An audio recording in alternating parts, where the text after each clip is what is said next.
আপনি কি gastric, acidity, bloating, কোষ্ঠকাঠিন্য, ডায়রিয়া, আইবিএস এই ধরনের পেটের সমস্যায় দীর্ঘদিন ধরে ভুগছেন? অনেক ওষুধ খেলেন, ডায়েট করলেন, তবুও পেটের সমস্যা পুরোপুরি গেল না? আজ আমি আপনাকে এমন একটি প্রাকৃতিক পদ্ধতির কথা বলবো যেটা আপনার শরীর নিজেই আবিষ্কার করেছে, কিন্তু আমরা ভুলে গেছি। তার নাম রোজা।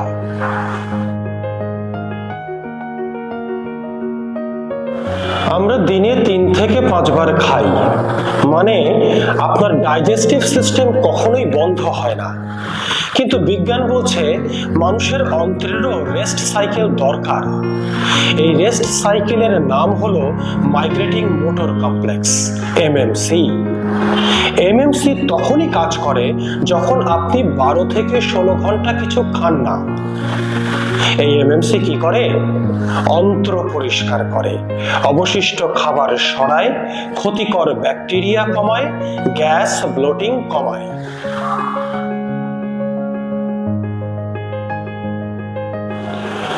আমেরিকান জার্নাল অফ গ্যাস্ট্রোএন্টারোলজিতে প্রকাশিত গবেষণায় দেখা গেছে এমএমসি ঠিক মতন না চললে আইবিএস, ব্লটিং, ব্যাকটেরিয়াল ওভারগ্রোথ হয়। রোজা এমএমসি কে ফুল পাওয়ারে চালু করে। আইবিএস, গ্যাস্ট্রিক, বদহজম এগুলোর পেছনে বড় কারণ হলো গাট মাইক্রোবায়োমের ভারসাম্য নষ্ট হওয়া। গবেষণায় দেখা গেছে ইন্টারমিটেন্ট ফাস্টিং গাট মাইক্রোবায়োটার ডাইভার্সিটি বাড়ায়। রোজার সময় খারাপ ব্যাকটেরিয়া কমে, ভালো ব্যাকটেরিয়া বাড়ে, ইনফ্লামেশন কমে, অন্ত্রের দেয়াল শক্ত হয়, ফলে আইবিএস এর উপসর্গ কমে।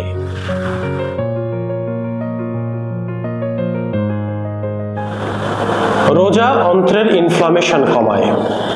আইবিএস, কোলাইটিস, গ্যাস্ট্রাইটিস সবই মূলত ইনফ্লামেটরি কন্ডিশন। রোজার সময় শরীরে কমে যায় টিএনএফ আলফা, IL-6, সিআরপি। অর্থাৎ রোজা হলো প্রাকৃতিক অ্যান্টি ইনফ্লামেটরি থেরাপি আপনার অন্ত্রের জন্য। অটোফেজি বা অন্ত্রের কোষ নিজেই নিজেকে সরায়। 16 ঘন্টা না খেলে শরীরে চালু হয় অটোফেজি। 2016 সালে এই আবিষ্কারের জন্য নোবেল পুরস্কার দেওয়া হয়। অটোফেজি কি করে? ক্ষতিকর কোষ সরায়, অন্ত্রের লাইনিং মেরামত করে, লিকি গাট কমায়। আইবিএস রোগীদের বড় সমস্যা হলো লিকি গাট। রোজা সেটাই ঠিক করতে সাহায্য করে।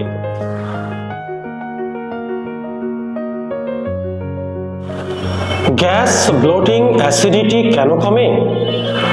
খাবার খেলে অ্যাসিড তৈরি হয়, বারবার খেলে বারবার অ্যাসিড তৈরি হয়। রোজা সেই অ্যাসিড সাইকেলকে থামিয়ে দেয়, ফলে অ্যাসিডিটি কমে, গ্যাস কমে, পেট ফাঁপা কমে, গাট ব্রেন অ্যাক্সিস শান্ত হয়। আইবিএস কে বলা হয় ব্রেইন গাট ডিসঅর্ডার। স্ট্রেস বাড়লে পেট খারাপ হয়, পেট খারাপ হলে স্ট্রেস বাড়ে। রোজা serotonin balance, vagus nerve activity, parasympathetic mood বাড়ায়, ফলে পেট ও মস্তিষ্ক দুই শান্ত হয়।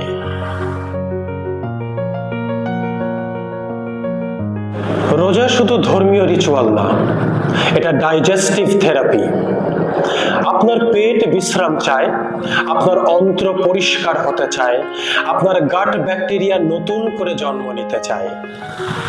ওষুধ নয়, ডায়েট নয়, শুধু সময় দিন না খাওয়ার।